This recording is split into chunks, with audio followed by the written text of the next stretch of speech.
안녕하세요. 이동일 목사와 함께하는 매일 성경 큐티 시간입니다. 오늘부터 우리가 함께 나눌 본문은 고린도전서 1장 1절에서부터 9절 말씀입니다. 창세기 성경에 이어서 고린도전서를 이제 함께 나가게 되었는데요. 고린도전서를 처음 시작할 때 우리가 꼭 기억해야 할 것이 있습니다. 그것은요, 고린도전서가 단순히 문제 많은 교회에 보낸 편지가 아니라는 점입니다. 물론 고린도 교회에는 문제가 많았지요. 분쟁도 있었고, 음란 문제도 있었고, 은사 문제도 있었으며, 교회 안에 서로 편을 가르는 모습도 분명 있었습니다. 그런데 바울은 그 문제들을 하나하나 다루기 전에 먼저 이렇게 시작합니다. 너희가 누구인지 기억하라. 바로 이것이 고린도 전서의 출발점이었다는 것을 우린 꼭 기억해야 합니다. 먼저 고린도가 어떤 도시였는가부터 나누어 보면 고린도라는 도시는요, 아주 화려한 도시였습니다. 항구 도시였고 무역이 활발했고 돈과 사람이 모이는 도시였지요. 그러다 보니 여러 문화가 섞였고 말 잘하는 사람, 지식이 많은 사람, 성공한 사람이 인정받는 분위기가 자연스럽게 자리 잡게 됩니다. 그런데 동시에 우상 숭배와 쾌락, 성적인 타락도 깊어졌습니다. 쉽게 말하면 겉으로는 화려했지만 속으로는 무너져가는 도시였던 것이지요. 그런데 여러분, 이 모습이 왠지 낯설지 않은 것이 오늘 우리가 살아가는 세상도 비슷하기 때문입니다. 겉으로는 더 발전하고 더 편리해졌고 더 풍요로워졌습니다. 그런데 사람들의 마음은 오히려 더 불안해졌잖아요. 성공은 많아졌는데 평안은 사라지고 정보는 넘치는데 지혜는 부족하고 사람들은 끊임없이 연결되어 있는데 정작 깊은 관계는 점점 사라지고 있습니다. 바로 그런 도시 한복판에 교회가 세워진 것이죠. 그러니까 고린도 교회는요, 세상과 떨어진 조용한 공간에 세워진 교회가 아니었습니다. 세상의 욕망과 유혹이 가장 강하게 밀려오는 자리에서 믿음을 지켜야 했던 교회였던 것이지요. 그런데 중요한 것은 이것입니다. 바울은 그 교회를 향해 문제 많은 사람들아 이렇게 부르지 않습니다. 실패한 교회라고도 부르지 않습니다. 오늘 우리는 어느 교회에 조그만 사건이 생기고 이슈가 생겨도 금세 그 교회를 문제의 이름으로 부르곤 하잖아요. 저 교회는 분쟁이 있는 교회야. 저 교회는 문제가 많은 교회야. 성적으로 문제를 일으킨 교회야. 사람들은 쉽게 낙인을 찍습니다. 하지만 바울은 그렇게 하지 않았습니다. 바울은요, 이렇게 부릅니다. 고린도에 있는 하나님의 교회, 성도라 부르심을 받은 자들. 여기서 하나님의 마음이 드러나는데요. 하나님은요, 우리의 문제보다 먼저 우리의 정체성을 말씀하십니다. 하나님은 우리의 실패보다 먼저 우리의 부르심을 말씀하십니다. 그래서 오늘 말씀을 들으시면서 이 질문을 마음에 품으셨으면 좋겠습니다. 나는 지금 무엇으로 나를 설명하며 살아가고 있는가? 나는 사람의 평가로 나를 바라보고 있는가? 아니면 하나님의 부르심으로 나를 바라보고 있는가? 오늘 본문은 우리에게 분명히 말합니다. 성도는 자기 뜻대로 골라 사는 사람이 아니라 하나님의 뜻 안에서 부르심을 따라 살아가는 사람이라고 말입니다. 자, 그럼 이제 본문으로 들어가 보겠습니다. 먼저 시작인 1절 말씀을 함께 보시면 하나님의 뜻을 따라 그리스도 예수의 사도로 부르심을 받은 바울과 형제 소수대네는 아멘. 바울은 편지를 시작하면서 자신을 소개하는데요. 그런데 그냥 나 바울입니다라고 말하지 않습니다. 하나님의 뜻을 따라 그리스도 예수의 사도로 부르심을 받은 바울, 이렇게 자신을 소개합니다. 여러분, 이 한 문장 안에 바울의 인생 전체가 담겨 있습니다. 바울은요, 자기 인생의 주어가 자기 자신이 아니라고 고백합니다. 내가 원해서 이 길을 간다가 아니었고, 내가 선택해서 이 일을 한다도 아니었습니다. 바울은 분명하게 말하기를 나는 하나님의 뜻 안에서 부르심을 받은 사람이다. 이것이 바울의 정체성이었습니다. 사실 바울은 고린도 교회 안에서 늘 인정받는 사람만은 아니었습니다. 어떤 사람들은 바울의 사도권을 의심했습니다. 당신이 정말 사도입니까? 예수님의 12 제자도 아니었지 않습니까? 과거에는 교회를 박해하던 사람이 아니었습니까? 분명 이런 시선들이 있었겠지요.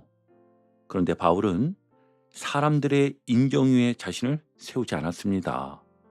자기 과거 위에 자신을 세우거나 자기 능력 위에 자신을 세우지도 않았습니다. 그는 오직 하나님의 부르심 위에 자신을 세우지요.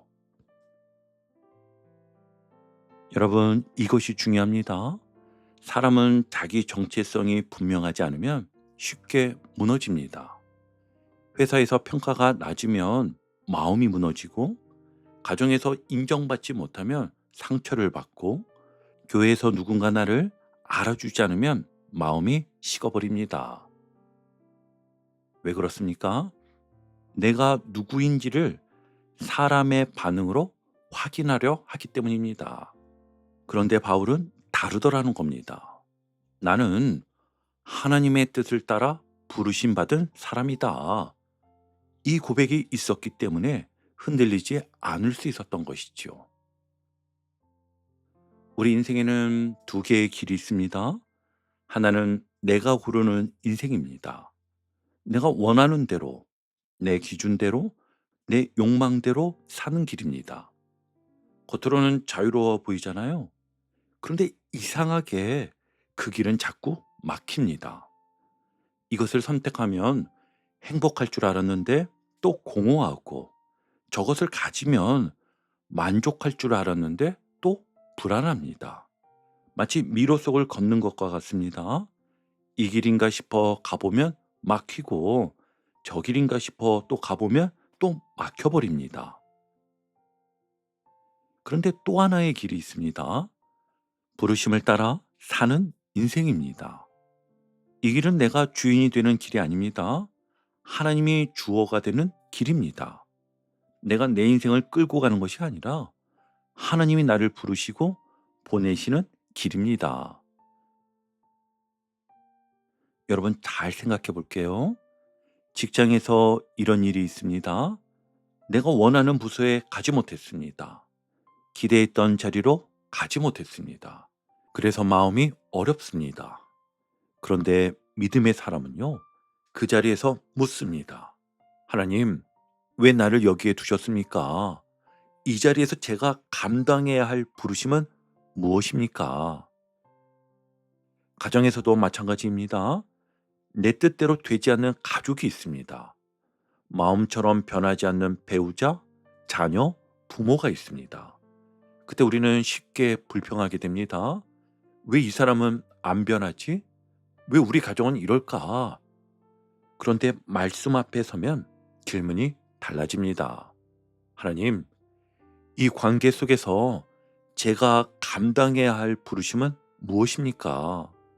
제가 먼저 사랑하고 품어야 할 부분은 무엇입니까? 교회도 그렇잖아요. 내가 원하는 방식대로 교회가 움직이지 않을 때가 있습니다. 사람이 마음에 들지 않을 때도 있지요. 그런데 그때도 우리는 물어야 합니다. 하나님, 나는 이 공동체 안에서 어떤 사람으로 부르심을 받았습니까? 여러분, 신앙은요, 단순히 내가 원하는 것을 이루는 길이 아닙니다. 신앙은요, 오히려 하나님께서 왜 나를 이 자리에 두셨는지를 발견해가는 길에 가깝습니다. 다시 한번요. 신앙은 단순히 내가 원하는 것을 이루는 길이 아닙니다. 신앙은요, 오히려 하나님께서 왜 나를 이 자리에 두셨는지를 발견해가는 길에 가깝습니다. 바울은 바로 그 부르심을 붙들었던 겁니다.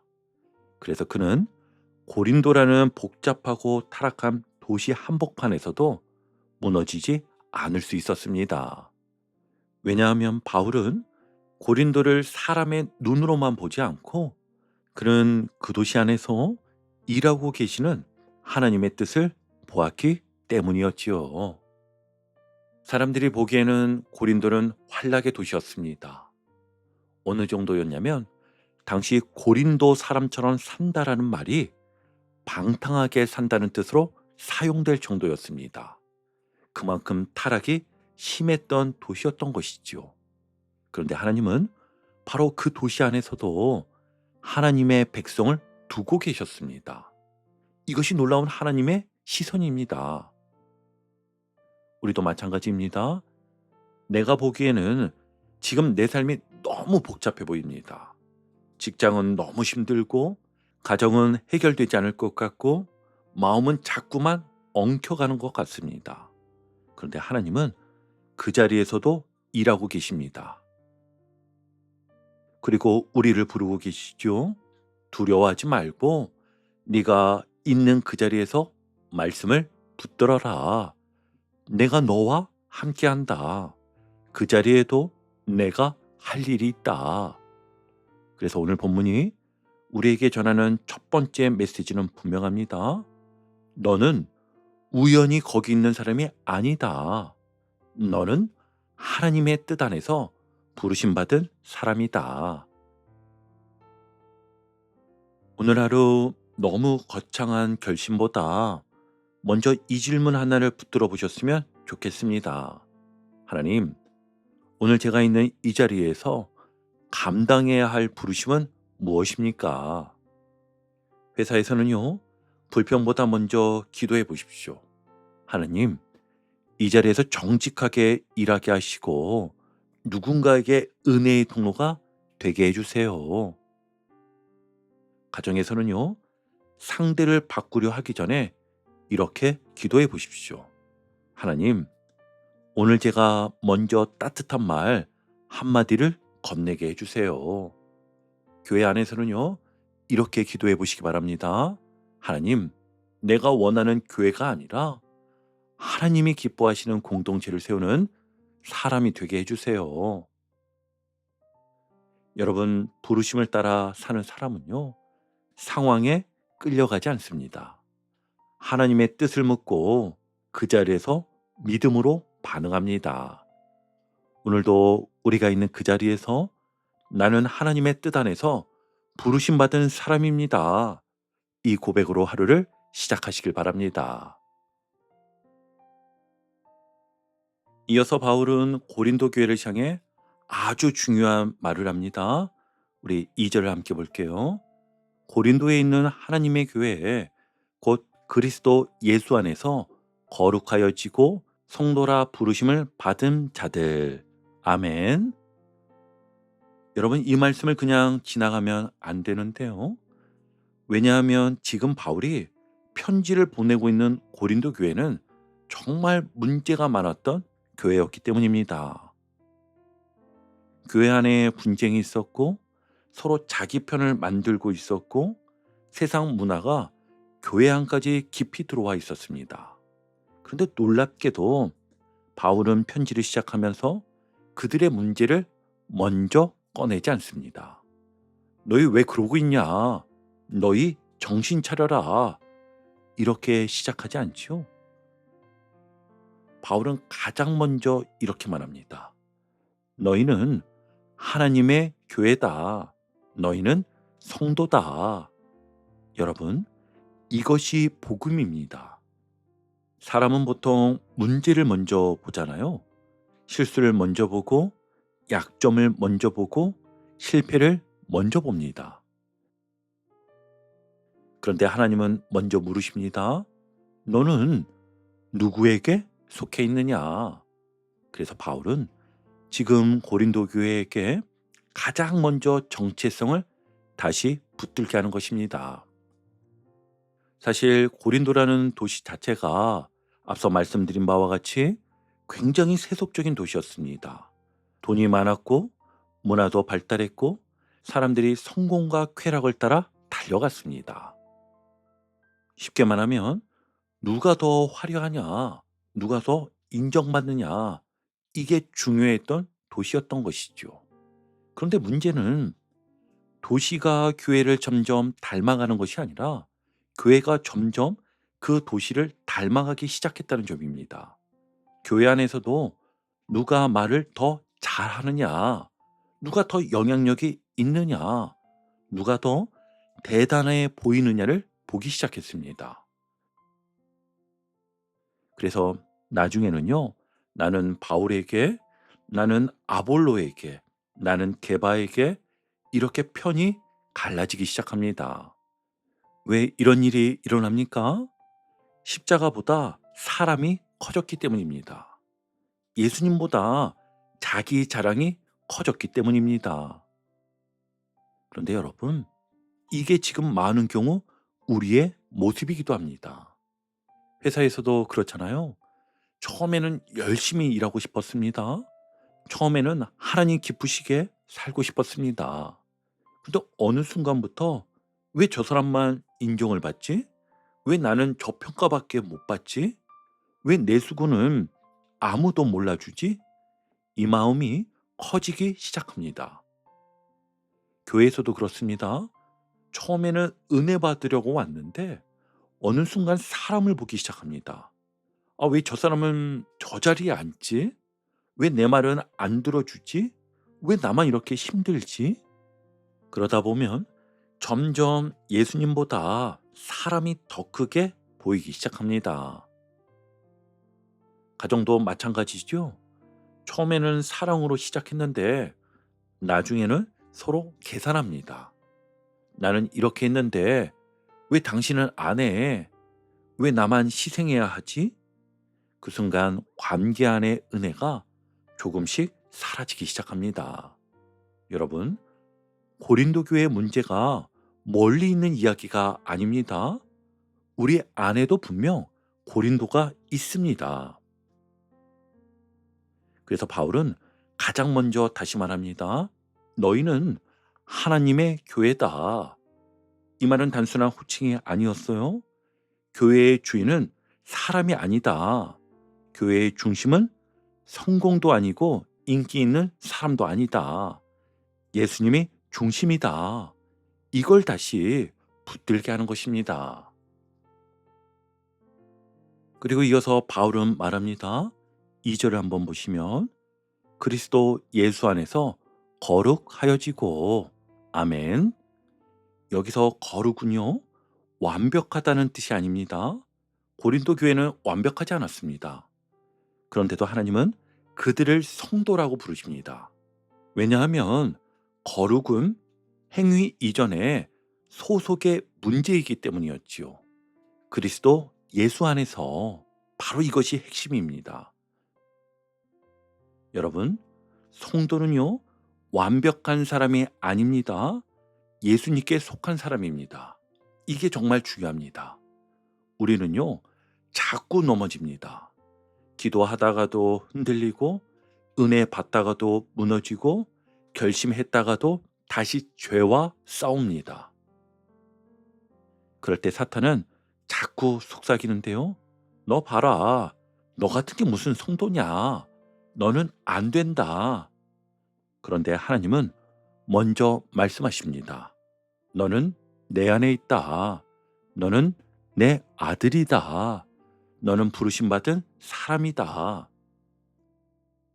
마치 어린아이가 넘어져 무릎이 까졌다고 해서 부모가 이제 너 내 자식 아니다 하지 않는 것과 같습니다. 넘어졌어도 자녀입니다. 부족해도 가족이 있지요. 그래서 성도의 출발점은 완벽함이 아니라 예수님께 속해 있다는 사실입니다. 여러분, 이것이 오늘 본문이 우리에게 주는 가장 큰 위로인 것이죠. 혹시 지금 흔들리고 계십니까?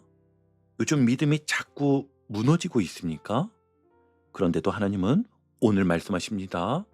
너는 여전히 내 부르심 안에 있다. 다시 돌아와라. 다시 은혜 앞으로 나와라. 오늘 하루는 특별히 사람보다 예수님을 더 크게 바라보는 연습을 해보셨으면 좋겠습니다. 회사에서도 사람 평가에 너무 흔들리지 마십시오. 사람의 인정이 내 정체성을 결정하지 않습니다.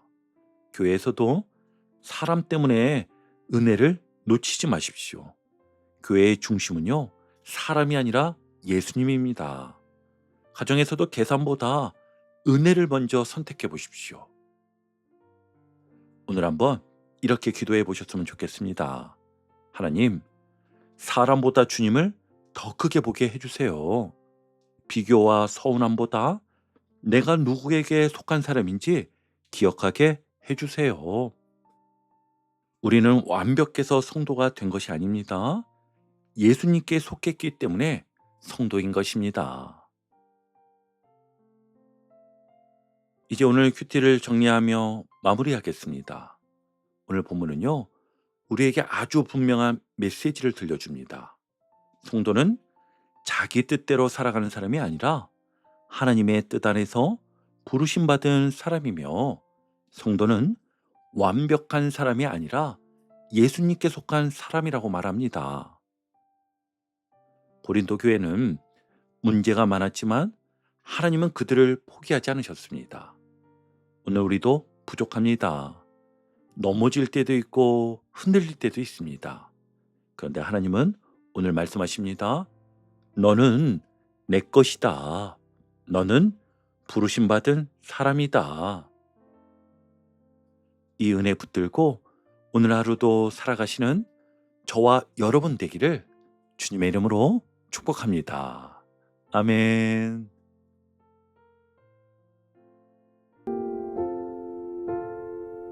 오늘도 복음의 기쁨과 확신으로 승리하는 하루 되시길 축복합니다. 함께 해주셔서 감사합니다. 내일 큐티 시간에 다시 뵙겠습니다.